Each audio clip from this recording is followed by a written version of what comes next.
Siapa sebenarnya yang perlu simpan emas? Kalau nak tahu, tengok video ni sampai habis dan jangan lupa save untuk rujukan akan datang. Siapa mereka? Yang pertama, mereka yang nak lindungi duit daripada inflasi. Kita semua tahu nilai duit makin lama makin jatuh. RM100 dulu boleh beli macam-macam, tapi sekarang nilainya semakin kecil. Emas pula kekal bernilai sepanjang zaman. Kedua, mereka yang susah nak disiplin simpan duit. Kalau simpan duit dalam bank, kadang-kadang nampak baki banyak. Mulalah rasa nak belanja. Tapi, bila simpan emas, nak jual balik pun fikir panjang. Jadi, emas ni secara tak langsung melatih kita jadi lebih disiplin.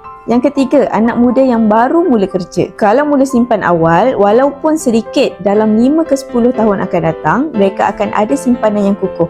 Bayangkan kalau sejak gaji pertama dah mula asingkan untuk emas, insya-Allah keuangan akan lebih terjamin. Yang keempat, business owner.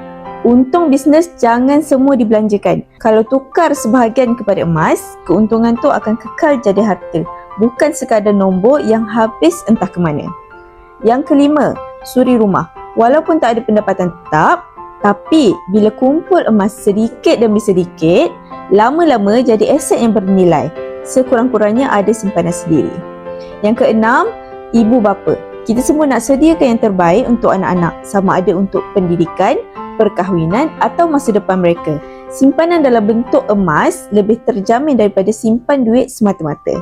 Yang ketujuh, pekerja yang hampir pencen. Kalau duit simpanan dibiarkan dalam bentuk tunai, nilainya makin lama makin susut. Tukarkan kepada emas, insya-Allah lebih selamat untuk kegunaan hari tua.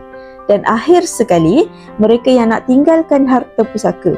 Emas mudah dibahagi, mudah diuruskan dan nilainya jelas. Jadi siapa yang perlu simpan emas? Jawapannya semua orang, tanpa kecuali.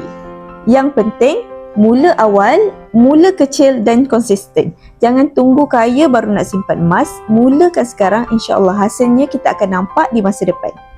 Belum ada akaun emas? Nak saya bantu mulakan simpanan emas? Boleh klik link di bio atau isi beg biru. Boleh juga rujuk pin video cara daftar akaun. Saya bantu sebaiknya. Nak tahu tentang simpanan emas? Boleh terus follow saya.